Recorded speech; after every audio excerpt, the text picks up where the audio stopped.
So my name is Paul Druce. I'm a technical marketing engineer as part of the CloudVision product management team. Great to be here today. So we're going to, before I dive into the demo here, very much focused around campus operators, but we've heard a lot about it. It's all about the data from Andre. But as that data is available, how do I introduce some automation? And some great questions leading into this is the network engineers have always really loved CloudVision as a way to introduce some level of automation. Configurelets, how do I break up a config and define elements once and have it deployed to many, so that when changes are required, I can change it once and it deploys to many. The software's always done this, and it's always been something that network engineers love. We heard a little bit about API integration. So CloudVision users that have built CI pipelines to manage a broader estate across the enterprise, and how does CloudVision integrate with that for the configuration of the Arista network devices, whether it's in that CI pipeline or through something like Ansible or both there.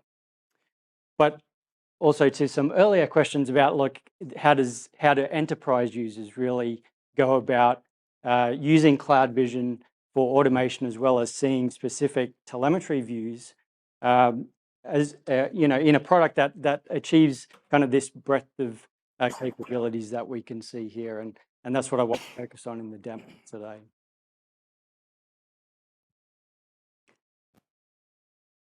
So here we've got a multi-domain network deployed within our environment. We've got a couple of data centers, we've got an enterprise WAN, we've got a couple of campus networks. And as I expand this out, we can see a topology view. This is something we've had in the product for some time, but we've continually been expanding upon this to expose more and more telemetry data as part of this topology view. So I can see how everything's connected together. I can overlay metrics and state, real-time state on top of this.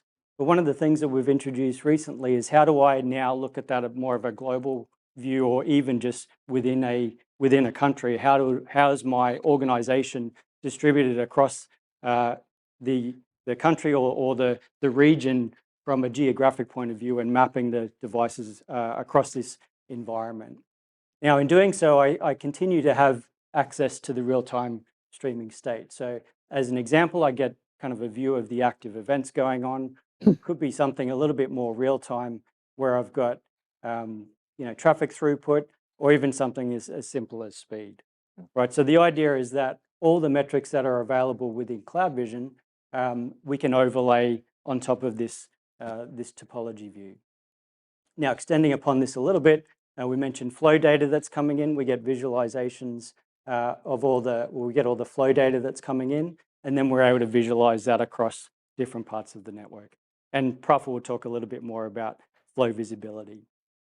Now, drilling into the campus, what are we specifically doing here for campus network? So one of the things that we've spent a lot of time on over the last year or 18 months or so is working very closely with our field and customers in really understanding what matters most to our campus operators or operators within the enterprise. Now, what we've done is we've got this vast amount of telemetry data that's coming into CloudVision across this multi-domain. How do we expose that in really meaningful ways for these campus operators? And so we've built out these views with a very specific curated set of metrics that we feel are going to add the most value here. Now, this is a look at we have a hierarchy on the left here, which is made up of our various campus networks that have been deployed in this particular organization. And we can see that we've got some panels that are pulling in information about endpoints as well as the network. So we've got wired endpoint authentication details. We're pulling in data from the wireless information as well. So how are clients performing? How are they failing to authenticate into the network? And really specifically pulling out specific metrics that we feel and our customers have felt as we work with them through this matter most to the campus operator. Now, as we drill down into our campus here, we've got a New York campus. We continue to filter down the view of what's available. Now, we take this all the way down into the wiring closet. So what does the wiring closet look like from a set of switches deployed close to the user in whatever topology happens to be deployed in the campus wiring closet there, and building some specific health metrics around that, right? So what is the health of close to my user around connectivity to my resources elsewhere within the network? Now, this includes things like, what is the health of the connectivity to my radio server, for example, from the local switches to, which is supporting my endpoint authentication, or getting visibility into, what's actually going on between the devices within my network and alerting the user of that. Something that you don't traditionally get a lot of visibility in a set of switches deployed in the wiring closet. Now, of course, we're pulling in all the wireless and the wired endpoint information, but we're also looking at these devices deployed. So what's my capacity planning around the set of switches I've got deployed in the wiring closet there? So what's my port capacity? What's my power capacity? And really providing that visibility of what's going to matter most to the campus operator here as they look to support their user base, which may be expanding, right? I might have sufficient number of PoE ports available across those set of switches, but maybe the power budget isn't necessarily allowing the equivalent number of PoE hosts being connected in. And so providing some simple capabilities like alerting when there's low power available on a particular switch, or say, I quickly want to understand how many 30-watt devices can I connect into this location. Okay, I can accept 44 devices into here, take into account the power budget available and the types of PoE ports that are available on those devices. Now, connected endpoints, I'll come back to this a little bit more at the end as we lead into Profil, but of course we're collecting data about the network devices, but we're also understanding what's connected to my network. And as I kind of zoom in here to a front panel port or front panel view of these switches, I've got 3 switches deployed into this wiring closet. I'm understanding how the ports are provisioned. So I've got interface profiles which I've configured to, which is simply a profile like, is this port an access port, a trunk port? What VLANs am I tagging? What type of access port is it? And getting visibility of that. But then if I click onto a switch, I then start, even within these switches, understand, well, what is the metrics associated with that device, but also what are the endpoints connected? So as I click on endpoints connected, I can see I've got a number of clients that are connected through this device. I can understand what SSID they're coming in on, what AP they're associated with, and then, as we'll see shortly, how that kind of maps to the end user. If I drill in a little bit further, so if I go into an actual switch port, I get information about how that port's performing, how it's configured, what VLANs are tagged on it. But then I can even drill in and understand more about the client. So in this case, it's a wireless access point. If it was say another type of workstation here, that's also an access point. Okay, we've got a phone connected to this port, and we expand that out, and we can see we're pulling in information about the client itself. And that's something that we build into kind of this network-wide view of all the endpoints connected into the network. Now, I've got this set of switches, and I can configure, select certain ports across there, and then I can configure those ports. So a quick interface. So we talked about the configurelet model of automation, or the other built-in workflows we have for automation. But how do we take a common day 2 operational task and make it really simple for an operator who might be looking at this in the field and they don't know anything about the CLI, but we're presenting them with an interface that they can simply point and click, select the interfaces, select the type of profile I'm going to deploy. So for example, let's say these ones are workstations, and we can simply submit that, and CloudVision will go through the process of essentially automating what the network engineer might have done through the interface, but automating that for the user. So it's still compiling the list of changes that are proposed, which is those 3 ports that I selected, setting the CLI that's going to be provisioned onto the switch, validating that against what's currently running, creating a change control, and then executing the change. And the change control, importantly, gives me that audit history. So I can go back and review what was exactly changed in this particular workflow, alongside of other changes that might have been made, by the network engineer through changing configurates or some other method. How does, Bob McCouch again, how does CloudVision deal with inconsistencies between the running configuration and what it expects the configuration to be, right? Network engineers are notorious for, when everything's on fire, just jump into the CLI and start doing stuff. Yeah, absolutely. Fixed, right? And we don't want to inhibit that. Like, sometimes that's the fastest path to fixing something, because I know the CLI and I can jump on there, I can quickly work out. Now, CloudVision can provide all that visibility, but sometimes you just want to jump on there. Right. And so we don't want to stop that. So when configuration is changed on a device, we alert immediately. CloudVision will alert that as being a device. And you're detecting that pretty much second by second, right? Absolutely. You're streaming, So okay. yeah, so we're going to alert that that device is out of compliance, and there's a compliance dashboard as part of CloudVision, and it's also shown as on those kind of dashboards that I showed before. Mm-hmm. And then the user can take action against that. They can choose to reconcile that into CloudVision and continue to have so you can basically accept that change that was done, rather than you're now in this inconsistent state where you have to try to match up CloudVision and then repush that or something like that, right? You can, okay. Or I could choose that, no, that was not correct. Right. Enforce it back to what I believed. Right, okay. Right config. Now, when you go and, this Dakota, by the way, when you go and reconcile that, is that then part of the log, the change log, and you can see those changes after the fact? Yeah, so everything is done, every change made through by CloudVision is through a change control. So there's always an audit history. There's, outside of, there's RBAC associated with this, but there's also certain, like there's RBAC capabilities built in the change control as well. So if the user needs permissions to be able to push a change. Right. And you have a scheduling function there too, so that you can stage all this ready to go, but be in compliant with our change windows, and it won't actually execute it till tonight or whatever. Exactly. So you can build the change, you can execute immediately, or you can have it staged by somebody, approved by somebody else, or you can schedule it for a later time. And in the monitoring side here, when you're looking at these ports, this is great that you're seeing this in real time. Can you see on a down port that detailed information of what was there previously when the device was turned on and active, like yesterday, because we got a ticket and we're researching? Yes, on the endpoint view, we will see a history of the device and how it's, like how it connected to the network and where and kind of That's cool. how it authenticated. Yeah.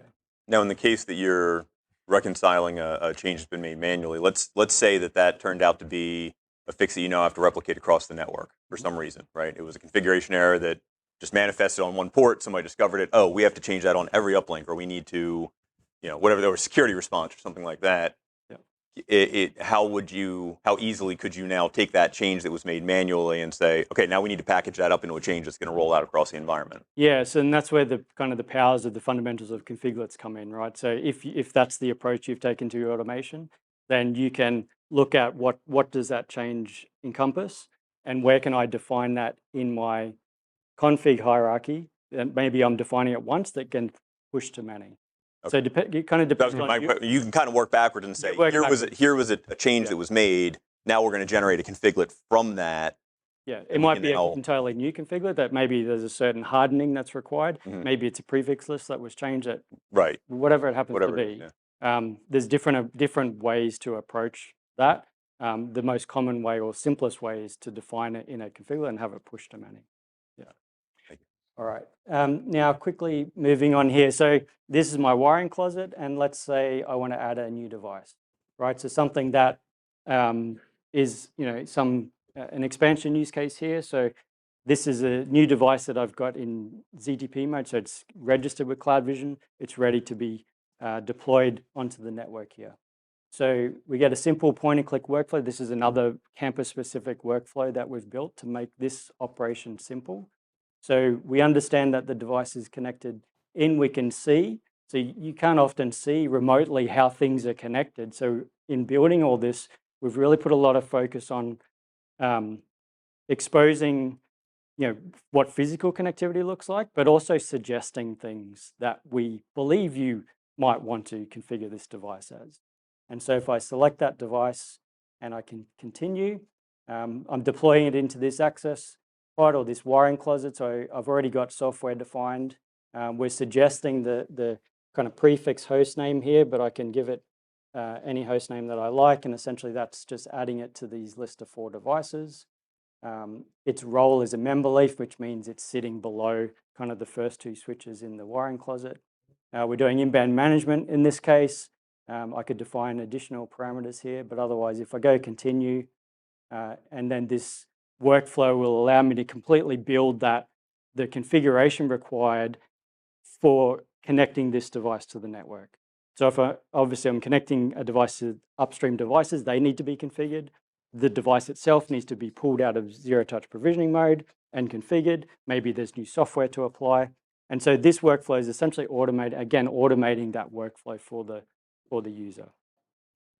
Now it's still running change control, building a change ready to review, and this is a side-by-side config that Andre mentioned. So here's the changes required on the 2 switches that this device is connecting into, so the upstream config, as well as the device-specific config that's required on this particular device. And that's it. As soon as this is submitted, the device reboots out of ZTP mode. It's ready for user connectivity. Now, what if when you're looking at the config, you decide you want other config changes made at that point in time? Do you have to push this initially and then wait and then do your additional config, or are you able to edit that right in real time? So what this has done is actually built a workspace. Now, that's a whole other topic, but a workspace, simply put, is a staging ground for my changes. Right. So I can add to this, review again, and then submit. Okay. So I don't have to push and then wait and then make other changes. And I'm assuming you're doing some sort of like a 3-phase commit auto rollback if you break something along the way or something of that nature, right? Yeah, so there's a timer. Your pushes are autonomous and holistic, right? So if we push a change and then CloudVision doesn't hear from that device for a timer period, then the EOS will revert. We'll roll it back. Okay. Yeah. All right. Hey there, it's Malcolm again. Just a quick question. So, just to get this right, is this pre-provisioning switch effectively? So, like you're pre-provisioning the configuration towards like the 2 uplink switches, and then the new switch that's going to be taken to site by a field tech or whatever and plugged in. So once it's actually connected, it will inherit this configuration. So this workflow assumes that the device is connected in and it's registered with CloudVision. So it might be a new device deployed, and then it goes through its zero-touch provisioning process to then register with CloudVision, and then we can work through this workflow. Okay, and to register with CloudVision, is that putting some kind of like seed configuration, basic configuration on the box so that it can get management access to CloudVision? Yeah, so the validated designs we built for campus enable the in-band ZTP process to execute. So what that means is that I can plug in a switch, and through those ports I've connected into, we will then provide a path to CloudVision. In this case, it's the cloud service, to then have that device register with CloudVision. Okay, so it needs a path to route towards CloudVision to be onboarded, and then you can start putting this configuration out. And then once it's connected, it's already connected, and then you push the configuration out to it, right? Yeah, correct. So it could be out of band or it could be in band, depending on the deployment type. Got it. Thank you. All right, so we're out of time here, but just to finish here on the look at these endpoints, this endpoint overview, if we drill into a particular device, let's find a device to go and look at.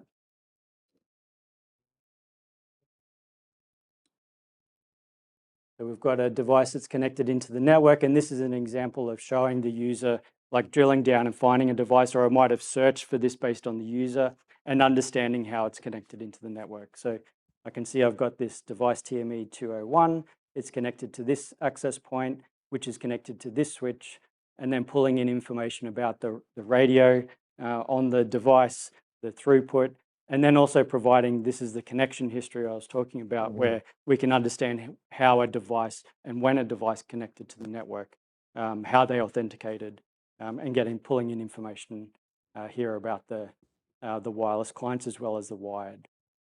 Now, in a transition to Profile, this is our endpoint overview, which is kind of zoomed out from that client view. And the endpoint overview is something where we're pulling on all this information from the clients and really understanding what type of devices they are, identifying based on different fingerprinting capabilities.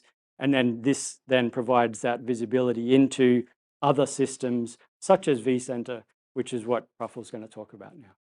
What kind of progress is Arista seeing with customers using Ask Ava capabilities for these types of capabilities and applications? Yeah, so Ask Ava is something that we've introduced is our kind of AI ops for CloudVision for networking, and really building out that as a capability to be able to offer the user asking natural language questions, right? And then directing them, answering or directing to different parts of the product. And that's something that we're building out capability on, and we'll be sharing more as we kind of go through that development Looking process. forward to it.